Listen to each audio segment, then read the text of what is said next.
So it's a privilege to be able to speak with you today about this topic. And I'm simply going to share with you what I've learned from my patients over the last 25 plus years. They're good teachers. So the topic is delirium, which we often overlook or think it's not much of a problematic clinical issue, but it really is quite dangerous. So that's me. Ankur has already just described my background. I have no conflicts of interest. Okay, so the learning objectives today are to understand why delirium occurs, to understand its severe consequences, to learn how to recognize it, both hyperactive type and hypoactive presentation, to recognize common causes and that they may vary geographically, and that understanding the cause is vital to treatment, and also to learn how to teach others about delirium. So what is delirium and why is it important? Delirium is a syndrome of severe brain organ failure. I like to call it hard drive crash because basically the brain simply stops working in any coherent way. And it occurs acutely in a person who has encountered a medical problem or a medication that overcomes their capacity to maintain physiological equilibrium. But the brain is a target, not a cause. And we think of it as a brain disease, but understanding this is key. We need to really understand what happens to the brain in delirium and who is most vulnerable and why, rather than look at the brain process itself. So those two things, what happens, what is delirium, what's the experience of the brain, and who is most vulnerable and why. Those are the main things I'm going to focus on. The article that I forwarded by Todd and Teal from Clinical Medicine is a very good background for this topic. And they cover it better than I would, even if I had the time. So I'm hoping everyone had a chance to look at that. So, oops. Something happened. Oh, Dr. Barbara. Okay. Okay, so why is delirium important? It's a lethal syndrome. There's a 2 to 5 times risk of death when a person who has the same medical problems but is delirious. There are resulting increased rates of cognitive impairment and loss of independence and need for placement in a nursing home or similar institution if they're available, because delirium really isn't fully reversible. It does leave some damage to the brain. And these outcomes have proven accurate in a variety of settings, geographical areas, cultures, and countries. So it really is a very replicable problem. As I said, it's not a reversible process. But usually you can recover significantly if you're reasonably healthy, but there is always some longer-term injury. So for that reason, it needs to be considered a medical emergency, which it rarely is, but that's why I'm talking about it, because we need to understand why it's so important.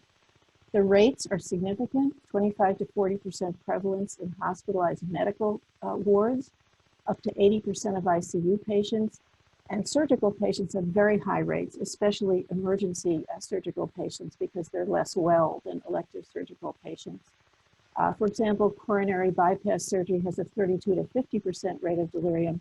Hip fracture has a very high rate as well, and those are just a couple of many examples. Okay, so now we need to get to diagnosis. And it's very poorly recognized. Technically speaking, it's not diagnosed because it's a syndrome, but really we talk about recognition of it. And that has been very lax, been very difficult. And as much as we've accomplished in the field over the last 15 years, and there's really been an explosion of work in delirium, many places are investigating it.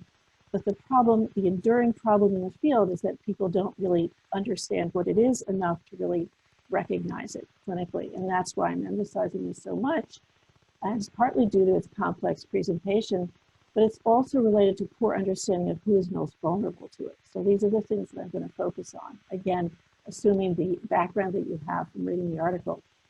So what are the basic criteria of this syndrome? It indicates a difference from baseline behavior and cognition. So it has to be a change from baseline.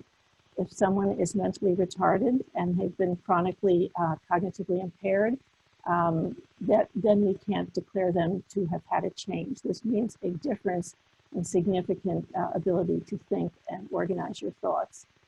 It's most often an acute presentation, can be subacute. Sometimes it just looks like Uncle Joe suddenly got more demented quickly, but really we need to think in terms of delirium.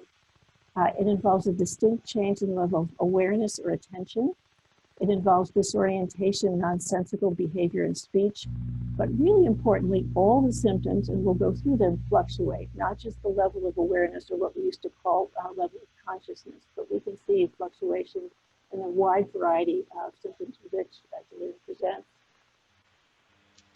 And this is a major reason why it's so often missed. If you go in and someone looks to a room, or you see someone in another setting and they look reasonably well, and yet they come in with a history of simply not being, quote, right, according to a family, you can't assume that just because they look good for a few seconds or even a few minutes that they're well. You really have to understand that the presentation can fluctuate significantly. So let's think about the brain. So I said that this is not a disease of the brain. The brain is a target. So we think of the brain sitting up there all alone on top of our neck, and it has really no resources. There's no sources of its own to provide glucose or oxygen. There's no disposal system of its own for metabolic waste, such as kidney or liver. And therefore, it's only healthy and functional if the body is healthy and functional. So if someone is delirious, we need to find out what happened, not to the brain, but to the body that caused the brain to decompensate. So let's talk about impaired attention and awareness. So usually we think about attention as a fixed state. We say, or we will refer to a person being attentive or not attentive. And that's really not a good way to think about it. Attention is the most basic cognitive organizing function, and it underlies all other cognitive processes. But most importantly, it's not a static property. It's an active, selective working process that's supposed to continuously adapt appropriately to incoming external and internal information. And then a decision has to be made about what to pay attention to, and that's primarily made in the prefrontal cortex. But think about how much it has to process on an ongoing basis. You know, at any moment, we're surrounded by sounds, light, voices, people, actions, all of which we have to choose among which to pay attention to. And then there are a lot of internal things, memory, emotions, thoughts, reflections. There are all kinds of things happening. So a decision has to be made that's accurate and in a person's own interest, and that's made in the prefrontal cortex instantaneously. You're not even aware of it. If the brain is not working well, this pretty precise and finely honed system is not going to work. So the work of the prefrontal cortex, again, is to make consecutive, instantaneous decisions that take all of these multiple factors into account.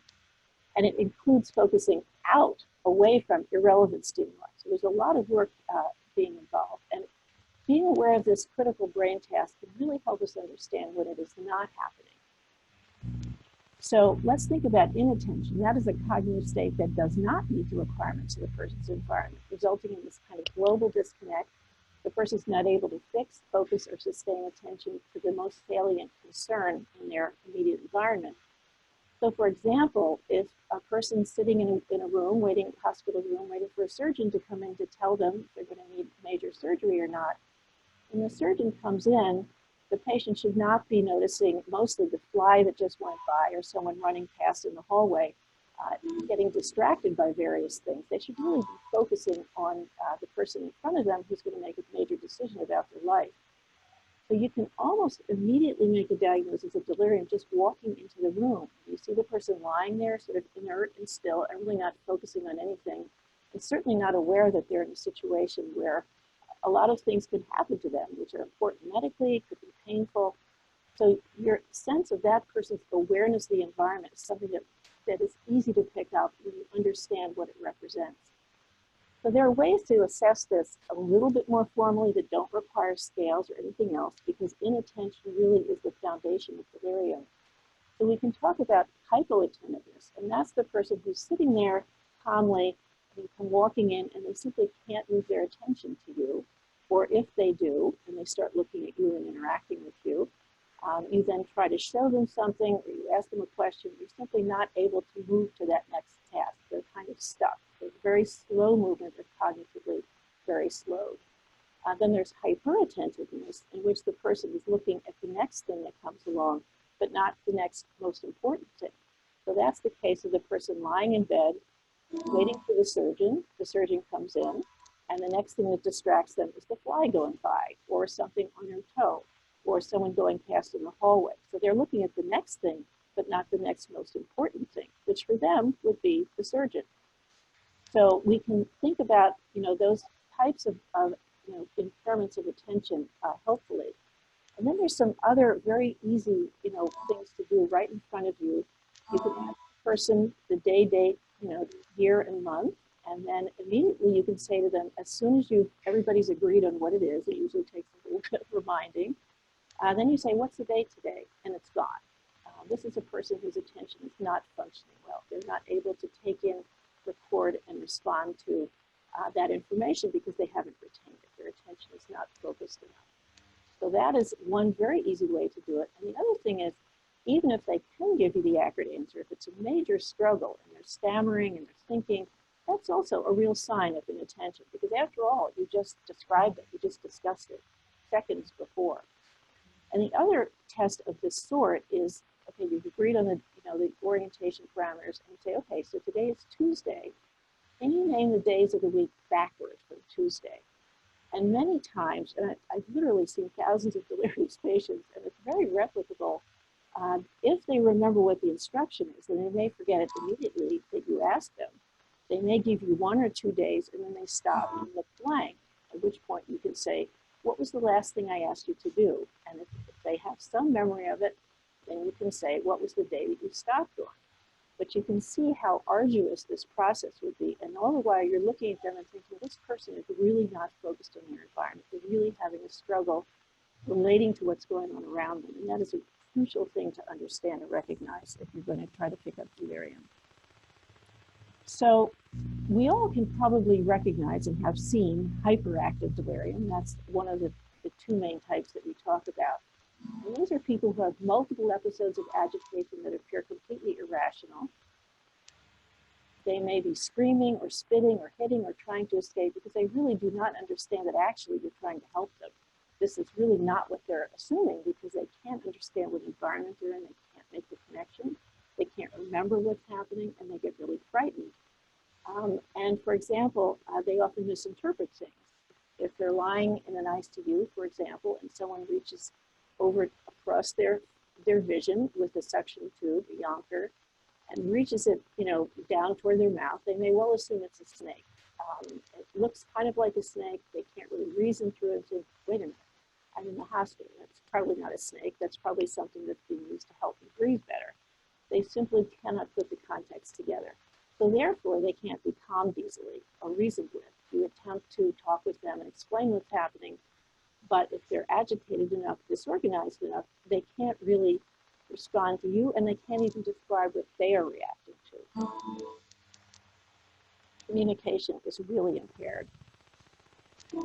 Then there's hypoactive delirium, and this is a really important thing because this is the one that's missed so often. Hyperactive, all of us, I think, can really, we may not understand what we're looking at, but we can certainly describe someone we've seen who presented that way. But hypoactive delirium is a whole other story, and I described the process of interacting with a hypoactively delirious patient as sort of fuzzy. They appear withdrawn, they're uninterested, they don't ask any questions, they just give you fragments of phrases, they mumble, and importantly, they make no effort to be understood. Most of us, when we're with other people, we look at them, we make eye contact, we try to speak with them, we add a little, maybe a smile, a little bit of humor, something so that we know that they're interacting with us. The hypoactively delirious patient is not like that at all. They're looking away. They don't seem to even recognize that there's something important happening or that there's even an issue of communication. They just don't look interested, but almost even beyond that, they don't even look as though much is happening with them. But they can also really look very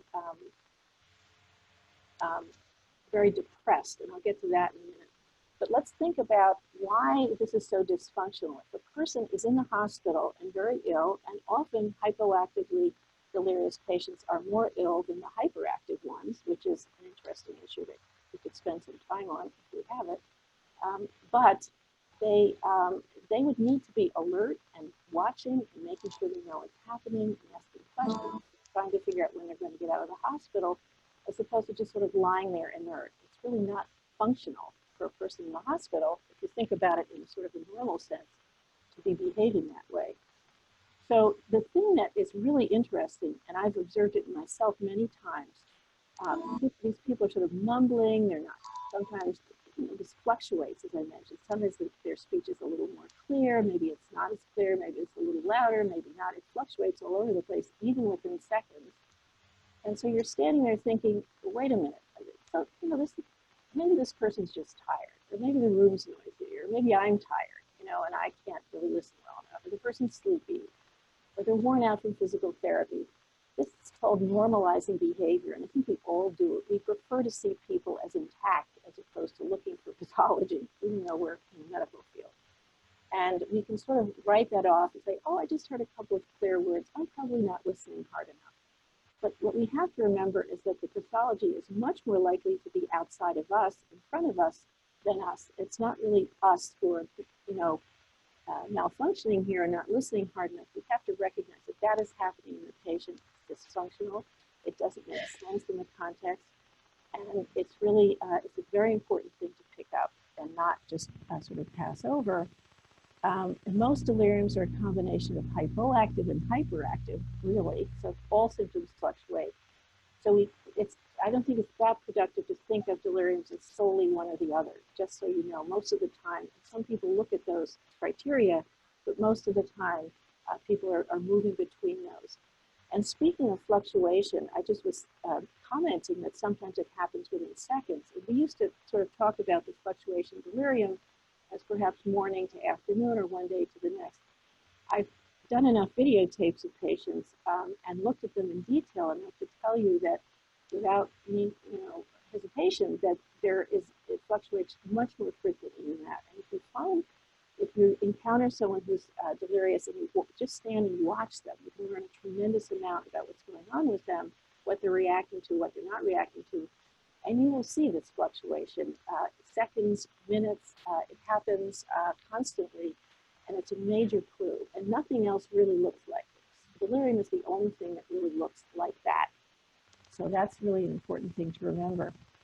But there are also a bunch of other things that you can imagine. Most of the deficits, brain deficits in delirium are cortical. The brainstem is working. Alive, they're relatively awake at times, they're breathing, they've got their cardiovascular system is intact. But there are a bunch of other things that don't go well because of cortical misinterpretation or cortical failure.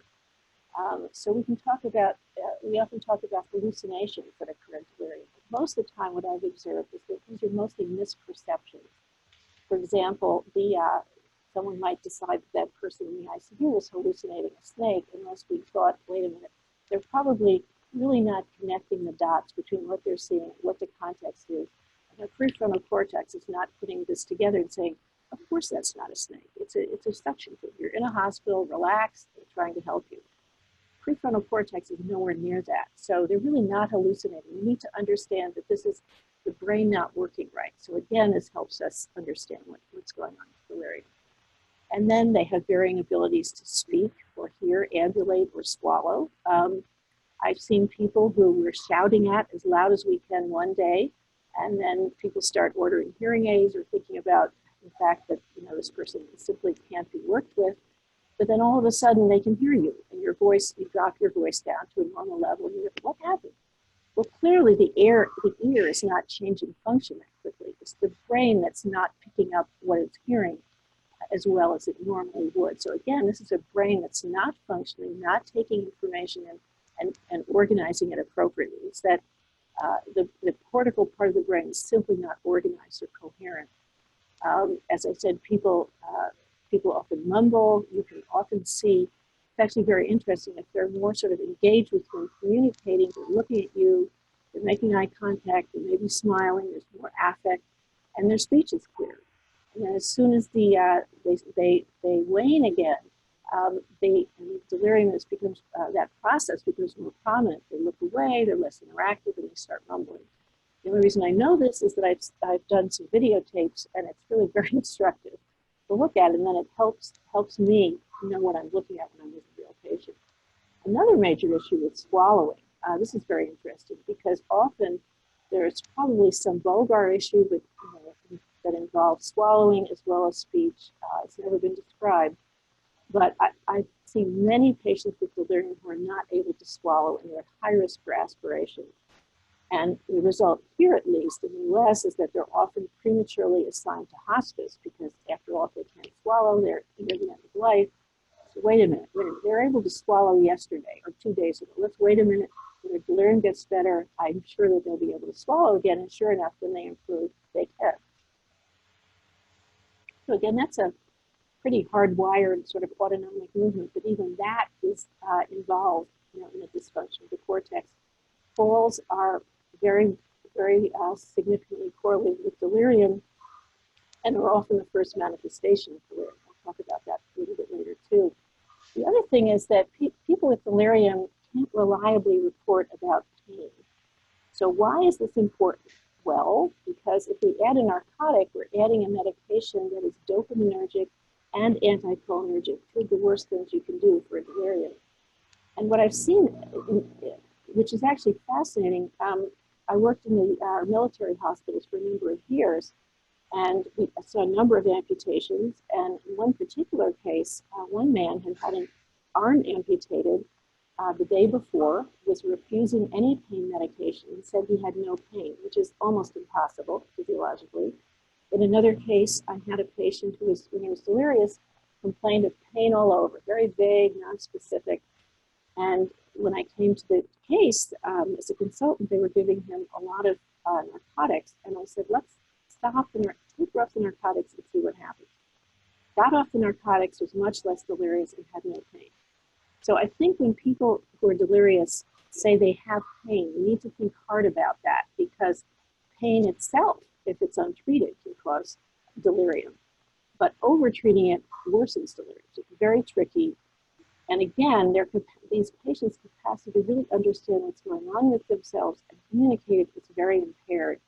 And I think actually pain is a sort of a buzzword or condensate of fear, disorientation, physical discomfort, lack of understanding. And a common word to describe distress is pain. It doesn't always mean physical pain. So that's another important thing we can recognize now that we know what happens to the brain in delirium as a result of the medical or medication insult.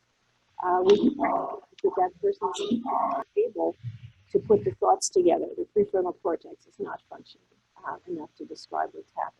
And again, all of these things can fluctuate within seconds. Are we okay on that end? Hopefully so. Okay, I'll continue.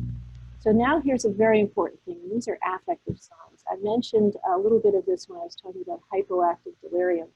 Let me just go back to that for a moment. Okay, so these are people who appear withdrawn and uninterested. They don't ask questions, they mumble, they make no effort to be heard or understood. So in this kind of setting, that can also look a lot like depression. Anyone who's seen someone who's severely depressed can endorse that that is a way that they may present.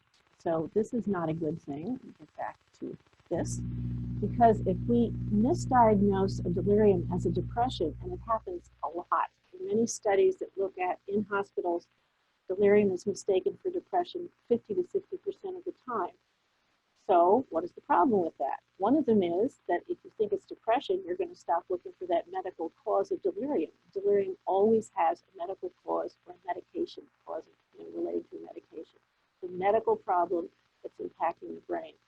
So if we think, oh, it's depression, we'll add an antidepressant, you're also adding another agent that acts on the brain, and the brain may not receive that well. And I know that because I've done that, and I've made that mistake, and I think I learned from it. But so this is a very significant error, because you're missing a chance to find the cause of the delirium, and you're also adding something that could worsen the delirium.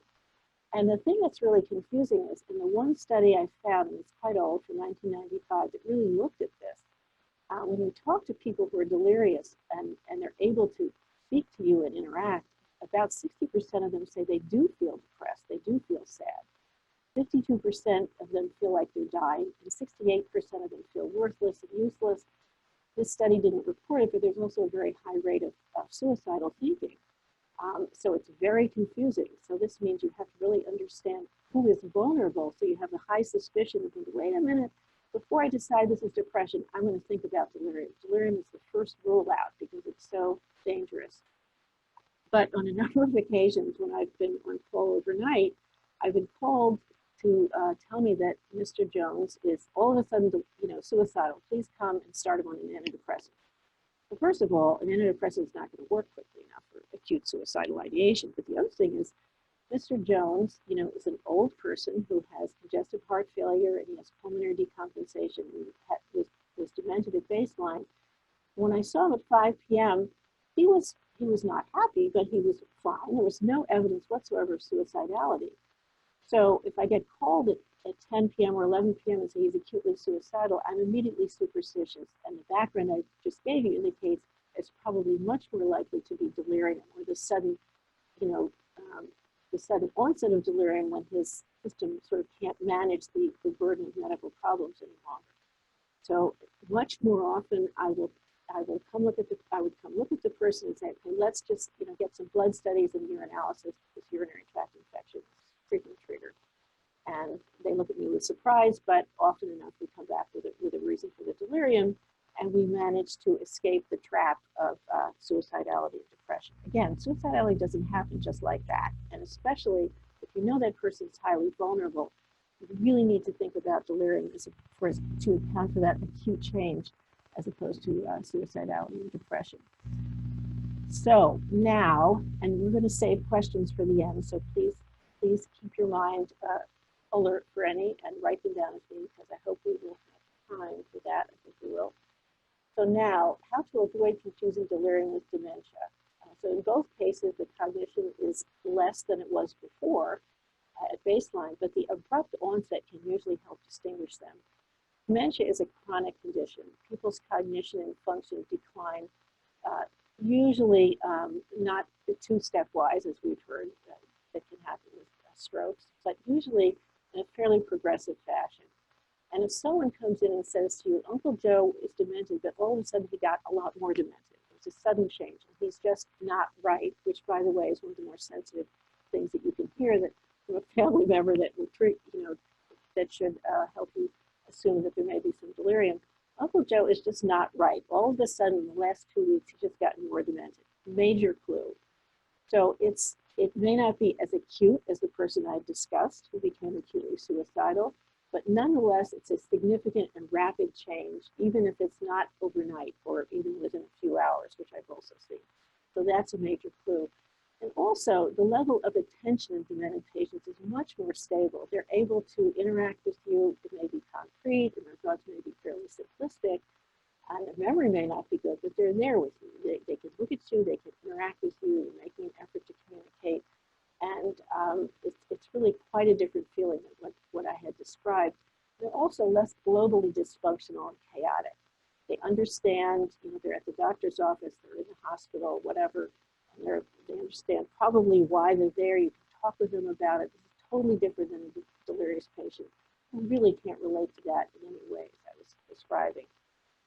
So, however, if someone who is very old and cognitively impaired and has a lot of medical problems, is very frail, as we'll talk about in a moment, and they simply cannot clear a delirium because they don't have enough physical resources, they don't have enough extra brain cells or extra cells in the kidney as they've aged to really overcome the stress from the delirium, and they simply don't resolve, then we basically label that a dementia. It's got a different origin than others, which may be vascular or parenchymal, but it basically, they cannot recover. So it's a chronic cognitive impairment that we label most clearly as a new dementia. So, and there are scales to use. Much of the time, and I've spoken to several people in the field about this who've done a tremendous amount of work, and we kind of agree, even though it's kind of sacrilegious, that scales only work if you already know what delirium looks like. So that tells you that we don't think they're that useful, which, is, again, you can't sort of assume that everybody's going to really get what's going on with delirium. And they are helpful. I don't want to rule that out, but I think it's much more important to understand what you're looking at, and that's much more likely to be helpful to you in terms of recognizing delirium. Having said that, the 4AT, which is a new one, probably the newest one and highly regarded now. There's a copy of that in the article by Todd and Teal, and so you can just use that to sort of organize your observations. And actually, one of the uses of scales is to track people. You can get a score when you first see the person, and then, if you see them again in a few hours, which I hope you can, so you can observe the fluctuation. You can do another 4AT review, and then you can see where the delirium is moving. So tracking them could be helpful. Making the diagnosis or recognizing the delirium is a little more iffy with scales. The confusion assessment method, or the CAM, is very widely used. That was one of the original ones dating from about 1999, 2000. Widely used, people can be trained to use it very effectively. If I was going to use a scale, I would use the 4AT. So that's about all I would say about that. The other thing is nurses' observations. Always listen to the nurses. Patients' interactions and difficulty problem solving in complex new environments are much more readily observed over 24-hour periods, again, because they're fluctuating. So the nurses can tell you a great deal more about what's going on with that person and how they're functioning, what their cognition is, than you, who comes in, and if you're lucky, you have 2 minutes with the person if you're extremely busy. And even though I would prefer that people who are trying to recognize or diagnose delirium would come in several times a day to look at the person, that's really unrealistic. So you take your own impression. If they look delirious right away, you're lucky, but they may be fluctuating and looking fairly good at that moment. You need to ask the nurses, if the person's in the hospital, obviously, and find out, help them understand what you're looking for, teach them so they can pick it up, and listen to what they have to say. And just one more thing about working with nurses. Nurses are really we need to recognize them as the first line of recognition for delirium. They will be the ones, once they understand what it is, to pick it up much more quickly than us physicians. There's no contest there. Okay, so now we know what delirium looks like and why it looks like that, because we understand what's happening in the brain. So that's helpful. Now we need to know who to look for it in, who's at risk. So this is the other thing that I think is very important. So let's talk about frail patients first. When I mention the term frailty, I don't mean thin and physically emaciated, even though that does imply the person is not well. But frailty in this context implies people basically who are old, cognitively impaired, and medically very complex, and they have very high risk. And this is crucial. The more frail the patient, the less impact is required to precipitate a delirium or a fall, which is often the first sign.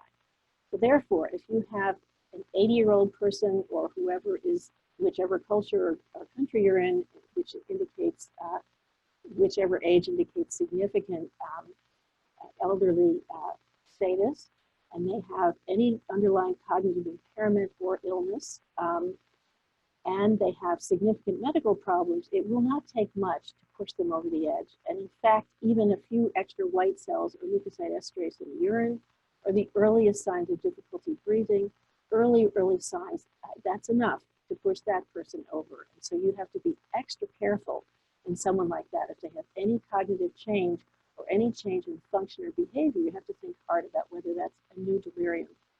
Why is that so important? Because the longer the delirium goes on and the more severe it is, the more damage occurs and the less likely they are to clear. So you have to really be able to pick it up early. So basically what I say there is delirium until proven otherwise. Within a day or two, you'll know. Take precautions,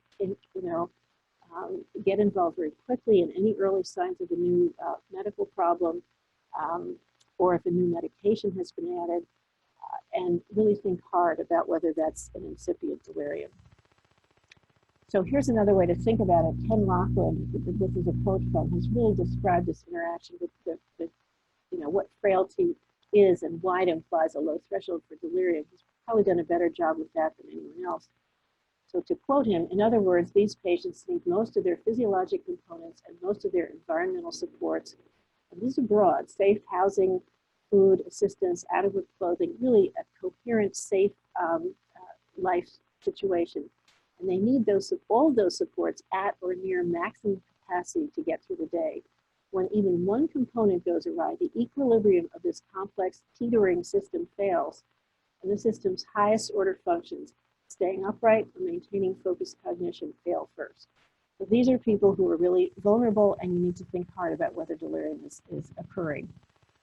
So very interesting in terms of lowering risk. So we can assume that the more stable the person is, the better healthcare they have, the less likely they are to be at risk. But if you also want to lower risk, education is an interesting variable. So what we found is for each year of completed education, there is a 0.91 lower odds of delirium, somewhat lower odds. And individuals with 7 years of education had significantly improved odds. So this is another thing to be aware of, another reason that we should try to provide as much education for our people as possible, along with many other reasons. How about younger patients? So if you're old and really frail and it doesn't take much to push you over the edge into delirium, yes, the converse is right too. If you're 22 and pretty healthy and you get delirious, you better look for something very major, a fulminant, severe, overwhelming infection, or possibly some sort of other disastrous impact on part of the body. An accident obviously would be obvious, but it would take a lot to make a young, healthy person delirious. So you need to be very careful about that. And if you're in an area with severe endemic infectious diseases such as AIDS or Zika, dengue, TB, syphilis, the frailty rule doesn't apply. All ages are susceptible, and all bets are off in that way. So that is, and I'm sure you've all seen that in the presence of all of us have seen this in the presence of overwhelming infection in a young person. Has the same risk, same poor outcomes. They're a little better chance that they'll recover more quickly and maybe more thoroughly, but it's still a very significant illness. The other thing is some local healing remedies, such as mixtures with heavy metals, really can have a very toxic impact on the brain. When I worked in Tamil Nadu for a while, I saw a number of these situations where people had used temple powders with mercury and other heavy metals, and it was actually beyond delirium. There was very significant brainstem damage there, but it looked in some ways like a quiet delirium.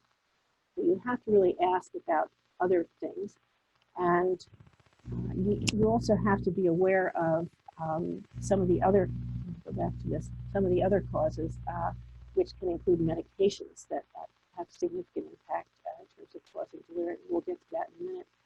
I just want to say one thing I probably left out, and that is, so I'm talking about acute medical or surgical crises that can push a frail patient over the edge. And what I said was the brain is not really the source of this, it's the target of these things. But there is one exception, and that is an acute stroke. And you can certainly see a delirium after an acute stroke. And that is one of the few cases, other than a fulminant CNS infection, where the brain is really the source of the problem that's resulting in delirium. Okay, so moving on to treatment, and I think we're doing pretty well on time. Okay, so you probably can tell this back to me, since I've already commented on many of these issues. But first of all, you identify the cause. This is why you don't want to mistake it for depression. You want to find out what that cause is as quickly as possible and get to it and start treating it. So usually what I do for someone who's really frail, I start looking at some very basic things. I get basic labs, I get a urinalysis, and I want to see if there's something quick and easily reversible that I can do to pull that person back from the edge. And honestly, I'm always kind of happy to see a urinary tract infection because it's very easy to treat. It's easy to get the sample. The treatment works. But it's the other thing to remember is that even when you identify the cause, just because you treat it doesn't mean that person will become undelirious quickly. The more frail they are, the longer it's going to take for them to recover. So you have to, understand that there's a period, even if you've treated the cause, but you can't also just be too lax about it, because people who are delirious are vulnerable and they're at risk. So they may develop some other complication in the process. So you have to remain vigilant and realize that something else may have developed to prolong that delirium. But you also have to recognize it may simply be the initial cause, and you simply have to be careful. With younger people, they can probably snap back much more quickly. But for older, frail people, it does take a while. So then you have to use a very broad-based approach. You have to be sure they have enough oxygen, maintain fluid and electrolyte balance, address pain accurately, reduce the medication burden, we'll talk about that in a minute, maintain adequate nutrition, get them up and out of bed ASAP, that's vital. There's something about standing up that improves people's orientation to the environment. It's quite remarkable. I would love to hear if anyone has some ideas about that, but it's remarkably helpful. As again, you have to maintain vigilance about new medical complications. So again, for this frail person or someone who's permanently ill, a younger person with a very severe infection, you have to deal with everything that you possibly can. Keep as many things addressed and corrected as possible to give that person the best chance of recovering quickly. The other thing you need to do is work carefully with the person and the family member, whoever's with them, help them understand why they're sick, where they are, and what's happening to them. We often see in the chart that the person is oriented ×3 or not, but if that's really not important to them at that time. Maybe we can use it as a test for their thinking, but what they really need to know so that they can really engage and understand and not be as frightened about what's happening, they really need to know why they're in the hospital, what's happening, if they're getting better, what needs to happen next. That's really the most important way to orient people, I think, who are delirious in any setting.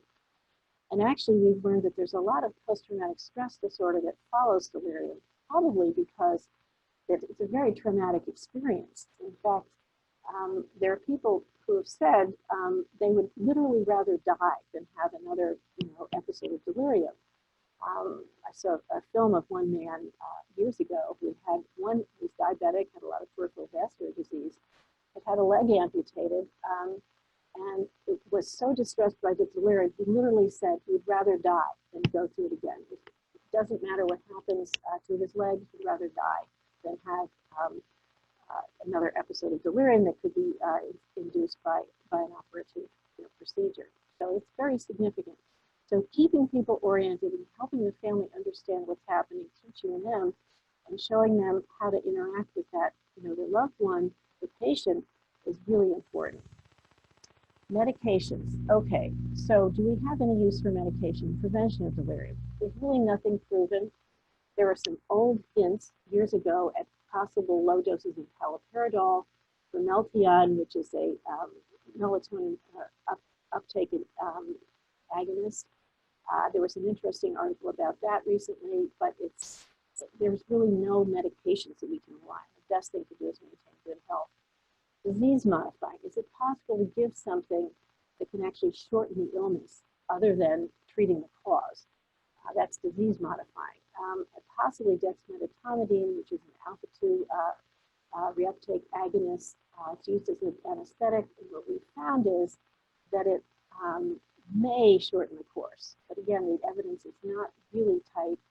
It may do that because it's also an anti-inflammatory agent, and this is beyond the scope of this talk, but the main hypothesis is that what goes on in the brain, physiologically when someone's delirious is that there's a major inflammatory process.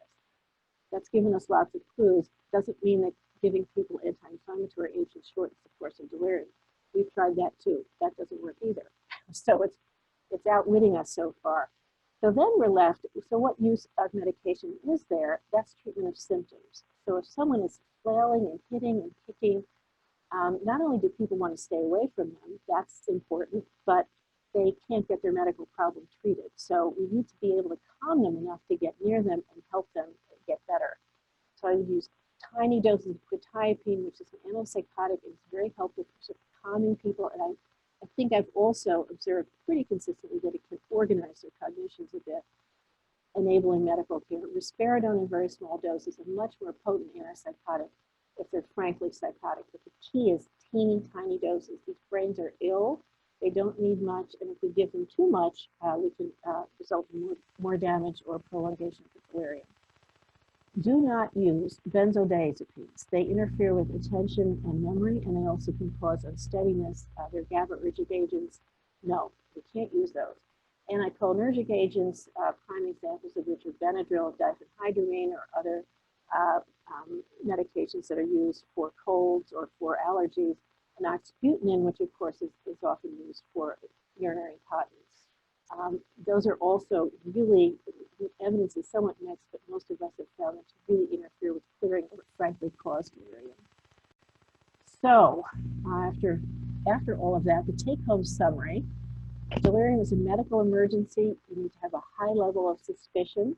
You need a careful assessment of all likely causes so you fix everything. It does have significant long-term consequences. It's not just a sort of reversible epiphenomenon. And delirium superimposed on dementia actually has even worse outcomes. So that's another caution in terms of delirium. So that is it. Thank you for listening. Thank you for your attention.